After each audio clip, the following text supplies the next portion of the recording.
জমিদার বাবু, জমিদার বাবু, আপনি কোথায়? আমি চলে এসেছি।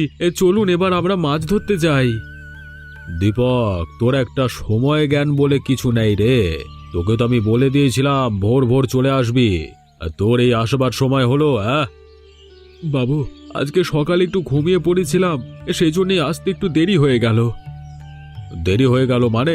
তুই তো জানিস সে গ্রামে শুধু আমরাই মাছ বিক্রি করি বাজারে, আর তাড়াতাড়ি যদি মাছগুলোকে না নিয়ে যাই তাহলে সব মাছগুলো বিক্রি হবে তো। বাবু, আপনি এভাবে আমাকে বকছেন কেন? আমি তো রোজেরই তাড়াতাড়ি আসি, আজকে একটু আসতে দেরি হয়ে গেছে বলে আপনি আমাকে এভাবে কথা শোনাবেন? তোকে কথা শোনাবো না তো কাকে কথা শোনাবো? অন্যজনকে? নিজে ভুল করবে আর কথা শোনালেই বলবে আমাকে বকছো কেন? বাবু, আপনি চিন্তা করবেন না, আমি তো আছি। আমি নদীতে যাব আর তাড়াতাড়ি মাছ ধরেই চলে আসব, আপনাকে অত চিন্তা করতে হবে না। হ্যাঁ, আমিও দেখি এত বেলায় মাছ ধরতে গিয়ে মাছ পাস কি না পাস। যদি কম মাছ ধরে আনিস তাহলে দেখবি আমার থেকে খারাপ আর কেউ হবে না। আচ্ছা বাবু, আমি যদি ঘুমিয়ে পড়ি তাহলে কি সেটা আমার দোষ? হ্যাঁ, অবশ্যই তোর দোষ। বাবু, এবার থেকে শীত পড়েছে, ভোরবেলায় ঘুমটা ছাড়তে চায় না, সেই জন্যই তো আজকে একটু ঘুমিয়ে পড়েছিলাম। থাম তো, থাম, তোর অনেক কথা শুনে নিয়েছি আমি। এখন যা, নিজের কাজটা নিজে কর, বেশি বক বক করাস না আমাকে। কি রেগে আছি আমি? বাবু, আপনি বাড়িতেই বসে থাকুন, আমি যাচ্ছি আর গিয়ে তাড়াতাড়ি মাছ ধরে নিয়ে চলে আসছি। বৌমা, ও বৌমা, কোথায় গেলে গো? একবার আমার কাছে এসো, একটু কথা আছে। বলুন মা, আমাকে এত ডাকাডাকি করছিলেন কেন? কিছু হয়েছে নাকি? আসলে বৌমা, ছেলেরা তো আজকে ঘুম থেকে দেরি হয়ে গিয়েছিল বলে তাড়াতাড়ি জমিদার বাবুর কাছে চলে গেল। হ্যাঁ মা, চলে তো গেলই, কিছু তো খেয়েও গেল না। কিছু খেয়ে যায়নি সেটা নয়, ঠিক আছে, কিন্তু বাড়িতে তো চাল ডাল কিছুই নেই। ওই কথাটা বলতে তো আমি একদম ভুলে গেছি আমার ছেলেকে। হ্যাঁ মা, আমারও তো একদম খেয়াল ছিল না যে সব চাল ডাল শেষ হয়ে গেছে। এবার কি হবে মা? কি আর করা যাবে, যতক্ষণ না ছেলে আসছে ততক্ষণ কিছুই করা যাবে না। তবে সামান্য পরিমাণে তো মনে হচ্ছে চাল পড়ে আছে।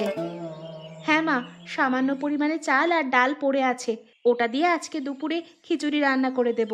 ওটাকেই আজকে দুপুরে খাওয়া হবে। তারপর তোমার ছেলে এলে বলবো বাজার করে নিয়ে আসার জন্য। হ্যাঁ বৌমা, তুমি ঠিকই বলেছ, তাই করো তাহলে। আমার ছেলে না আসা পর্যন্ত ওটাই রান্না করো, আজ ওটাই খাবো। তবে আজ আপনার ছেলে এত দেরি করে গেল, আশা করছি আর জমিদার বাবু ওনাকে ভালোই বকাঝকা করবে। হ্যাঁ, বকাঝকা তো করবেনি, উনি তো ক্ষমতাশীল, ওনার হাতে প্রচুর টাকা, ওনার প্রচুর ক্ষমতা থাকবে। আমাদের এই গরিব মানুষ ওনাদের কাছে কিছুই নয়। আমাদের মতো গরিব মানুষদেরকে ওনারা তুচ্ছ মনে করেন। কিছু করার নেই মা, দুবেলা দুমুঠো খেতে হলে আমাদের এইভাবেই থাকতে হবে, লোকের অপমান সহ্য করতে হবে, কিচ্ছু করার নেই। হ্যাঁ বৌমা, তুমি ঠিক কথাই বলেছ। ঠিক আছে, যাও, এখন তুমি ঘরে যাও।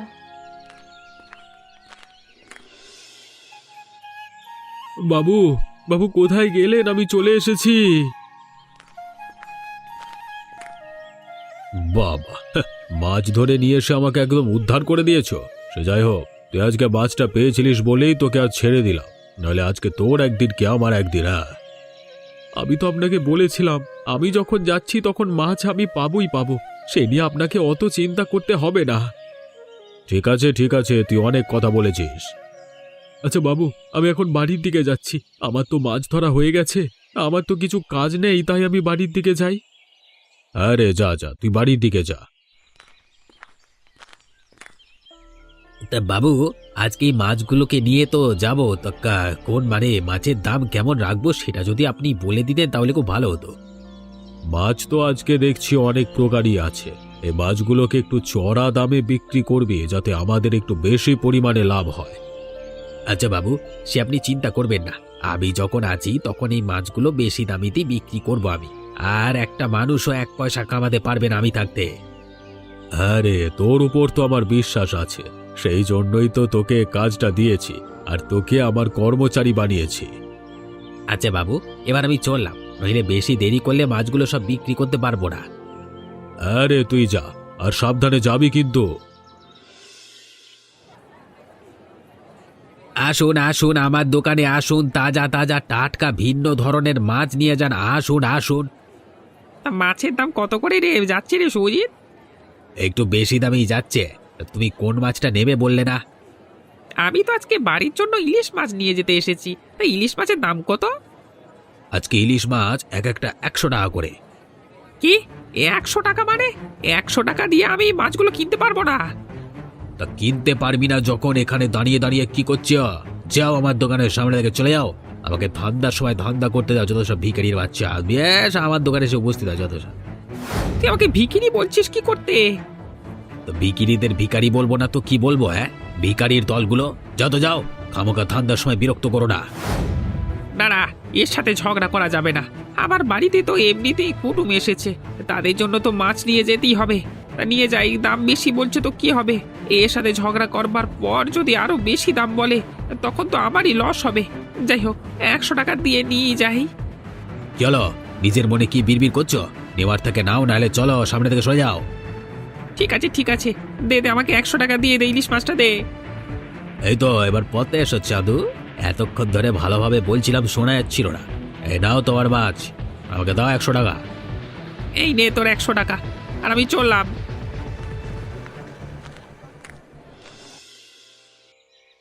কই গো, কোথায় গেলে? চলে আসো খেতে। আর মা, তুমিও চলে এসো খেতে, আমার রান্না হয়ে গেছে। হ্যাঁ গো, দাও গিন্নি দাও, বড্ড খিদে পেয়েছে।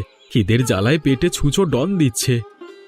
ওই তো তোমার সামনেই আছে খিচুড়ি, নাও তাড়াতাড়ি খেয়ে নাও, ঠান্ডা হয়ে গেলে আর ভালো লাগবে না।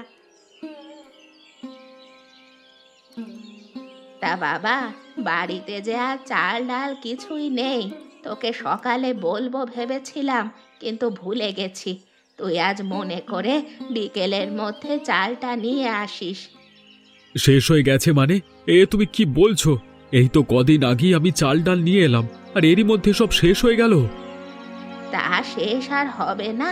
এই তো কদিন আগে তো শ্বশুর শাশুড়ি এলো, তারা তো বেশ কয়েকদিনই ছিল বাড়িতে, সেজন্যই তো এত তাড়াতাড়ি শেষ হয়ে গেল। তা মা, আমার কাছে তো কোনো টাকা নেই যে আমি চাল ডাল নিয়ে আসবো।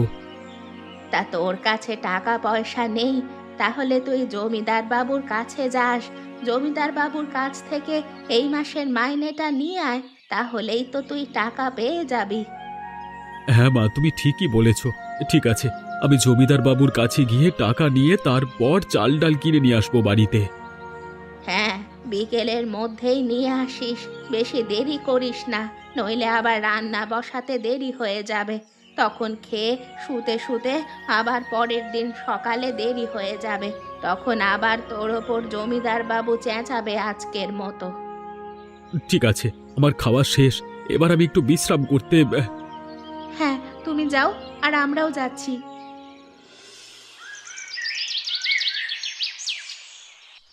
বাবু, বাবু বাড়িতে আছেন? আপনার সাথে একটু দরকারি কথা আছে। কি হয়েছে রে দীপক? তুই বিকেল বেলায় আমার বাড়িতে এলি কি করতে? তুই তো সকালেই আমার বাড়ি থেকে গেলি, আবার এর মধ্যে বাড়িতে এলি যে? আসলে বাবু, আমার বাড়িতে চাল ডাল একদম শেষ হয়ে গেছে, তাই আপনার কাছে এলাম এ মাসের বেতনটা চাইতে। ও, বেতন নিতে এসেছিস? তা সকালে যখন এসেছিলিস তখন তো একেবারেই নিয়ে যাবি নাকি? বাবু, আমার তো খেয়াল ছিল না যে বাড়িতে চাল ডাল শেষ হয়েছে কিনা, কিন্তু বাড়িতে গিয়ে দেখলাম চাল ডাল সব শেষ হয়ে গেছে, সেই জন্যই তো এলাম। ঠিক আছে ঠিক আছে, এই নে তোর এ মাসের বেতন। কি হলো বাবু, আপনি আমাকে এ মাসে 200 টাকা কম কেন বেতন দিলেন? যেটা দিয়েছি সেটা নিয়ে সন্তুষ্ট থাক, এর বেশি পাওয়ার আশা করিস না। কেন বাবু, আমার কাজ তো আমি সর্বদা করে দিই, তাহলে আপনি কেন আমার থেকে 200 টাকা মাইনে কেটে নিচ্ছেন? আমার সাথে বেশি কথা বলতে আসিস না, আমি যা করেছি ভালোই করেছি। বেশি যদি বকিস তাহলে যেই টাকাটা দিয়েছি সেই টাকাটাও নিয়ে নেব। বাবু, আপনি এই কাজটা মোটেও ঠিক করেননি। কি ঠিক আর কি ভুল সেটা আমি ভালো করেই জানি, আমাকে অত শেখাতে হবে না।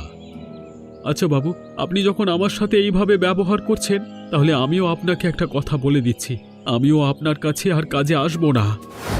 হ্যাঁ হ্যাঁ, আমিও দেখি তোদের মতো ভিখিরিদেরকে কাজ দিয়েছিলাম বলে তুই কাজটা পেয়েছিলিস, আর আমি যদি না থাকতাম তাহলে তুইও কাজটা পেতিস না। আপনাকে দেখিয়ে দেব আমি কাজ পাই কি কাজ পাই না। হ্যাঁ হ্যাঁ, আমিও তো দেখব। যা তো যা, আমাকে বিরক্ত করিস না, আবার চোখের সামনে থেকে দূর হয়ে যা তুই।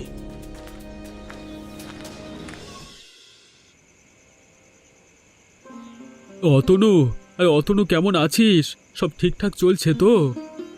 হ্যাঁ রে দীপক, সব ঠিকঠাক আছে, আমিও খুব ভালো আছি।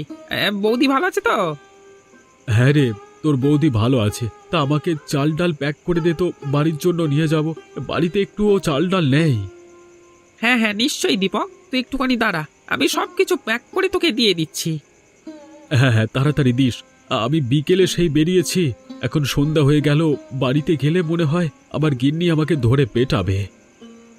তা দীপক, তোকে একটা কথা বলবো? হ্যাঁ রে অতনু, বল না, কি বলবি? দীপক, তুই যে জমিদার বাবুর কাছে কাজ করিস, ওই জমিদার বাবু মানুষটা খুবই খারাপ নয়? কেন রে, তুই হঠাৎ করে জমিদার বাবুর ব্যাপারে কেন জিজ্ঞাসাবাদ করছিস? আসলে জানিস, আজকে সকালে আমি বাজারে গিয়েছিলাম, আর জমিদার বাবুর কর্মচারী ছাড়া তো আমাদের এই বাজারে কেউই মাছ বিক্রি করে না। আর তার কাছে গেছি, সেই ইলিশ মাছের দাম 100 টাকা নিয়েছে। আমি বললাম যে একটু কম করতে, বললো যে হবে না, না তাতে নিতে হয় নাও, নাহলে চলে যাও। ও, এই জন্য তুই বলছিস যে জমিদার বাবু খুব খারাপ মানুষ? তাহলে শোন আমার কথা, আজকে আমি এ মাসের বেতন আনতে গেছি, আমাকে 200 টাকা কম বেতন দিয়েছে, জানিস? সে কি রে, তুই এর কোনো প্রতিবাদ করিসনি? প্রতিবাদ করে কোনো লাভ হয়নি অতনু, আমাকে 200 টাকা কমই দিয়েছে। আমিও সেই জন্য রেগে বলেছি যে আপনার কাছে আমি আর কাজে আসবো না। তুই ঠিক করেছিস দীপক, ওর কাছে আর কাজে যাবি না। আর এই নে তোর চাল ডাল। অতনু, আমি তোকে টাকা পরে দিয়ে দেবো। হ্যাঁ, এখন আমি বাড়ির দিকে যাচ্ছি। ঠিক আছে ঠিক আছে, তুই চিন্তা করিস না, তুই বাড়ির দিকে যা। হ্যাঁ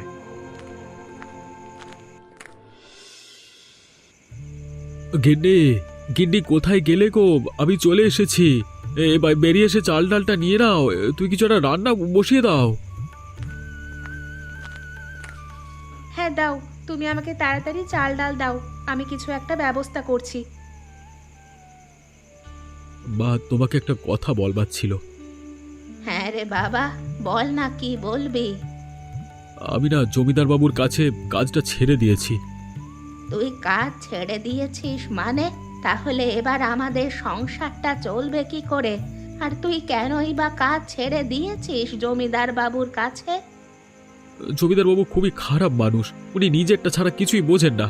আজকে উনি বাজারে মাছের দাম খুবই চড়া দামে বিক্রি করেছে, তার উপর আবার আমি যখন মাইনে আনতে গিয়েছি আমাকে 200 টাকা কম দিয়েছে। তাই কাজ ছেড়ে দিয়েছি, আমাকে খুব অপমান করেছে আমাকে। তুমি ঠিক কাজ করেছো, তুমি কাজ ছেড়ে দিয়েছো। যেখানে তোমার কোনো সম্মান নেই, সেখানে তুমি কেন কাজ করবে? হ্যাঁ, সেই জন্যই আমি কাজ ছেড়ে দিয়েছি। ওই জমিদার বাবু হলো একটা জানোয়ার, উনি গরিব মানুষের মায়া ভাবেন না, শুধু নিজেরটাই ভাবেন। ঠিক আছে, যা হবার তা হয়ে গেছে। এখন বৌমা, তুমি যাও, একটু রান্না বসাও, আমাদের খেতে হবে তো। গিন্নি, আরে ও গিন্নি, জানো আজকে আমার অনেক টাকা ইনকাম হয়েছে। অনেক টাকা ইনকাম করেছো মানে? কিভাবে তুমি ইনকাম করেছো অনেক টাকা? গিন্নি, তুমি তো জানো এই গ্রামেতে শুধু আমরাই মাছ বিক্রি করি, সেই জন্য আজকে দেখলাম প্রচুর রকমের মাছ আছে, আর সেই জন্য আমরা মাছের দাম চড়া দামে বিক্রি করেছি, তাই তো আমাদের প্রচুর লাভ হয়েছে আজকে। তাই নাকি? এ তো খুবই সুখের কথা। হ্যাঁ গো গিন্নি, আর দীপক আজকে মাইনে আনতে এসেছিল, সেখান থেকে আমি 200 টাকা নিয়ে নিয়েছি। বাহ, তুমি যখন এত টাকা ইনকাম করেছো, তাহলে তোমাকে একটা কথা বলবো, কিছু মনে করবে না তো? না গো গিন্নি, তুমি বলো না, কি বলবে? আসলে আমার অনেক দিনের একটা ইচ্ছে ছিল যে আমার একটা সোনার হার থাকবে। তুমি কি আমার জন্য একখানা সোনার হার গড়িয়ে দেবে? নিশ্চয়, আবার 5টা নয় 10টা নয়, একটা মাত্র গিন্নি মুখ ফুটে যখন নিজের মুখে বলেছে তখন তো তোমাকে দিতেই হবে। সত্যি তুমি আমাকে দেবে? আরে হ্যাঁ গো গিন্নি, তোমাকে সত্যিই দেব। তবে গিন্নি একটা সমস্যাও আছে। এত আনন্দের মাঝে আবার কিসের সমস্যা? আমি যে দীপককে 200 টাকা কম মাইনে দিয়েছি, সেই জন্য সে আমার কাছ থেকে রাগ করে কাজ ছেড়ে দিয়েছে। আর সে বলেছে আপনার কাছে আর কাজে আসবে না। সে কাজে না এসে আর যাবে কোথায়? এই গ্রামেতে তো শুধু তুমি মাছ বিক্রি করো, আর তোমারই জেলের প্রয়োজন। ওকে বাধ্য হয়ে আসতেই হবে। হ্যাঁ গিন্নি, সেই জন্যই তো আমি কিছু বলিনি। ও যাবে বলছে, ওকে নির্দ্বিধায় যেতে দিয়েছি। ও নিজেই আবার ফিরে আসবে আমার কাছে। ঠিক আছে, এবার অনেক রাত হয়েছে, এবার শুয়ে পড়ো। কি রে বাবা, একা একা এখানে বসে কি ভাবছিস? না গো মা, আমি তো কিছুই ভাবিনি। দেখ বাবা, আমি তোকে সেই ছোট্ট থেকে দেখে আসছি, আর তোর কিছু হয়েছে না না হয়েছে আমি ঠিকই বুঝতে পারছি। কি হয়েছে বল বাবা আমাকে। মা, আমি জমিদার বাবুর কাছ থেকে কাজটা ছেড়ে দিয়েছি। এখন আমি ভাবছি আমার সংসারটা চলবে কিভাবে। আমার মাথায় একটা বুদ্ধি এসেছে। যদি সেইটা ভালোভাবে করা যায় তাহলে আমাদের প্রচুর পরিমাণে লাভ হবে, আর আমরা জমিদার বাবুর থেকেও অনেক বড় লোক হয়ে যাব। সেটা কি করে হয় মা? বাবা, তুই তো ভালো মাছ ধরতে পারিস, আর তুই তো মাঝে মাঝে বলিস যে আমার হাতের রান্না নাকি খুব সুন্দর। তাহলে আমরা এক কাজ করি, তুই মাছ ধরে নিয়ে আয়, আর আমি সেগুলোকে রান্না করে বিক্রি করব। আমাদের বাড়ির সামনে একটা ছোট্ট হোটেল খুলে। তুমি বুদ্ধিটা কিন্তু মন্দ দাওনি। তবে আমাদের থেকে কি লোকেরা মাছ কিনে খাবে? খাবে না মানে? আলবাত কিনে খাবে। যদি আমরা বাজারের থেকে একটু সস্তায় আর লোকের সাধ্যের মধ্যে মাছের দাম নির্ধারণ করি, তাহলে লোকেরা অবশ্যই খাবে। ঠিক আছে মা, তুমি যখন বলছো তাহলে আমরা একবার চেষ্টা করে দেখতে পারি। আর চেষ্টা করতে তো কোনো দোষ নেই। একবার চেষ্টা করলে তা বিফলে গেলে আবার পরবর্তী সময় আমরা চেষ্টা করব। আর যদি এটাই সফল হয়ে যায় তাহলে তো আমাদের আর চিন্তাই নেই। হ্যাঁ রে বাবা, আমি তো তোকে সেটাই বলছি। তাহলে ঠিক আছে, তুই এবার মাছ ধরতে চলে যা। তাহলে আজকে থেকেই আমরা দোকানটা খুলবো, একদিনও আমরা অপেক্ষা করব না। ঠিক আছে মা, তাহলে তুমি এদিকের ব্যবস্থা করো, আমি মাছ ধরতে চললাম।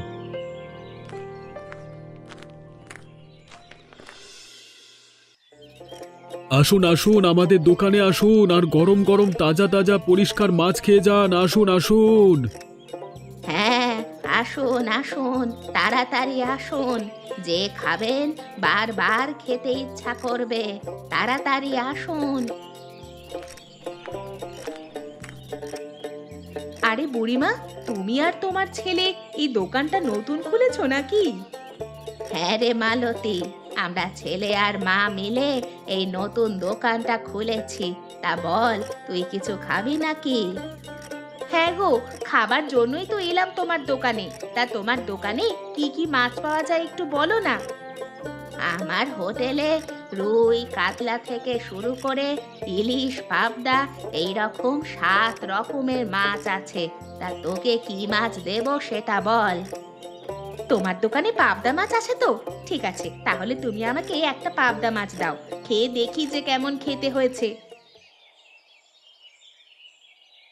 এই নে তোর পাবদা মাছ, আর খেয়ে বল যে কেমন খেতে হয়েছে। বাহ, এত সুন্দর পাবদা মাছ এর আগে তো আমি কখনো খাইনি। তাই পাবদা মাছটার দাম কত গো? মাত্র 30 টাকা। কি বলছো গো বুড়িমা? আমাদের বাজারেই তো এই মাছটা 25 টাকা করে বিক্রি হয়, আর তুমি এটা মাত্র 30 টাকায় কিভাবে দিচ্ছ? দেখ মা, আমি লোক ঠকাতে চাই না। যারা লোক ঠকায় তাদের ওপরওয়ালা ঠিকই একদিন শাস্তি দেবে। আমরা খুব স্বল্প পরিমাণ লাভ নিয়েই বাঁচতে চাই, বেশি লাভ নিয়ে কি হবে আমাদের? বাহ, তোমরা এই যে উদ্যোগটা নিয়েছো খুবই ভালো। এইভাবে তোমরা বিক্রি করে যাও আর তোমাদের এই হোটেলটা যেন আরো অনেক বড় হয়। হ্যাঁ রে, ওপরওয়ালার কাছ থেকে এটাই চাওয়া যে আমাদের এই হোটেল যেন অনেক বড় হয়ে যায়। আরে কি দেখছি আমি, এরা তো নতুন দোকান খুলেছে আর খুবই অল্প দামে মাছ বেচছে। হ্যাঁ, এভাবে তো চলতে থাকলে জমিদার বাবু একদম বসে যাবে পথে। দাঁড়ায়, খবরটা জমিদার বাবুকে দিতে হচ্ছে তো। জমিদার বাবু, আপনি কোথায়? জমিদার বাবু, আপনার সাথে দরকারি কথা আছে। কি হয়েছে? এই ষাঁড়ের মতো চিৎকার করছিস কেন? হ্যাঁ, ভর দুপুরবেলা আমাকে এত টাকাটা কি গিয়েছে? হ্যাঁ, বাবু, আপনি জানেন আপনার কাছ থেকে দীপক যে কাজ ছেড়ে বেরিয়ে গেছিল, সেই দীপক সে আবার নাকি তার বাড়ির সামনে নতুন একটা দোকান করেছে আর সেখানে সে খুব অল্প দামে মাছ বিক্রি করে লোক খাওয়াচ্ছে। সে কি রে? ওকে তো কালকেই আমার কাছ থেকে কাজ ছাড়িয়ে বের করে দিলাম, ওরা আজকের মধ্যে হোটেল খুলে ফেললো। বাবু, হোটেল তো খুলেছে ঠিকই, তার সঙ্গে আবার প্রচুর খরিদ্দার দেখলাম, তার দোকানে প্রচুর লোক সেখানে খাওয়া দাওয়া করছে। দীপকের কিছু একটা ব্যবস্থা করতে হবে, নাহলে ও তো আমাদের থেকেও বড় লোক হয়ে যাবে। হ্যাঁ বাবু, আপনি কিছু একটা করুন, নইলে ওরা তো খুব তাড়াতাড়ি বড় লোক হয়ে যাবে, আর আমি চাই না যে আপনি বাদে গ্রামেতে আর কেউ বড় লোক থাকুক। আমার মাথায় একটা বুদ্ধি এসেছে, আমি দীপকের দোকানে যাব আর সেখানে গিয়ে ওদের থেকে একটা মাছ কিনবো, আর সেটা খাবার পর তাদেরকে অপমান করব যে এত খারাপ খাবার তুই মানুষদেরকে খাওয়াচ্ছিস কি করে, আর এটা দেখে অনেক মানুষই তাদের দোকান থেকে চলে যাবে। হ্যাঁ বাবু, এটা আপনি একদম ঠিক বুদ্ধি বের করেছেন, এর ফলে ওদের দোকানের নাম খুবই খারাপ হবে আর তাদের দোকানে কেউ আসবে না মাছ খাওয়ার জন্য। ঠিক আছে, তাহলে চল আমরা যাই ওদের দোকানে। আসুন আসুন, আমাদের দোকানে আসুন আর গরম গরম তাজা তাজা সুস্বাদু মাছ খেয়ে যান। আসুন আসুন। হ্যাঁ, দীপক রে, তোর মায়ের হাতের রান্না তো মানে মানে অনেক কথা শুনেছি তোর তোর মুখ দিয়ে, তো মানে দারুণ রান্না করে। তা আমাকে খাওয়া দেখি তোর মায়ের হাতের রান্না কেমন। হ্যাঁ হ্যাঁ, নিশ্চয়, এই নাও খাও। তুমি একটা ইলিশ মাছ খাও আর খেয়ে বলো যে কেমন খেতে হয়েছে।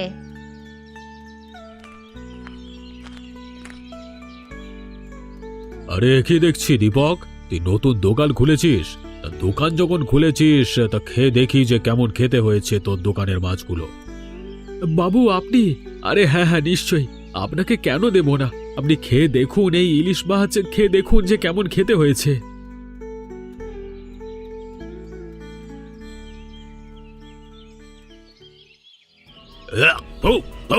ছি ছি ছি ছি, এরকম বাজে খেতে ইলিশ মাছটা, ছি ছি ছি ছি ছি ছি ছি। আরে এসব মাছ আমি আগে কোনোদিন খাইনি। পচা পচা, আমার মুখের স্বাদটা একবারে পাল্টে দিল। এ বাবা, এ কি সব হচ্ছে এরা? বাবু, আপনাকে একটা কথা বলছি, আপনি কিছু মনে করবেন না। আপনি নিশ্চয়ই ক্ষমতাবান, আপনার কাছে অনেক পয়সা আছে, চাইলে আপনি আমাদের দোকানটা বন্ধ করে দিতেই পারেন। কিন্তু আপনাকে আমি একটাই কথা বলছি, সুখ সম্বন্ধে মিথ্যা অপবাদ দেবেন না। আমি মিথ্যে অপবাদ দিচ্ছি? আমি মিথ্যা অপবাদ দিচ্ছেন না তো কি দিচ্ছেন? আপনি যে মাছটা খাচ্ছেন, অতনু তো সেই মাছটাই খাচ্ছে, সে যে খুব তৃপ্তি সহকারে খাচ্ছে। আপনি এটা বলুন, আপনি আমাদের দোকানের বদনাম করতে এসেছেন। হ্যাঁ, এই ইলিশ মাছটা খুবই ভালো খেতে, কোথা থেকে ইলিশ মাছটা যে খারাপ আমি তো কিছুই বুঝতে পারছি না। বাবু, সর্বশেষে আমি আপনাকে একটা কথাই বলতে চাই, কারোর কখনো ক্ষতি করবেন না। অপরের ক্ষতি করলে নিজেরও ক্ষতি হয়, সেটা ওপরওয়ালাই দেখে নেয়। এমনই মজার মজার গল্প দেখতে আমাদের চ্যানেলকে সাবস্ক্রাইব করতে ভুলবেন না।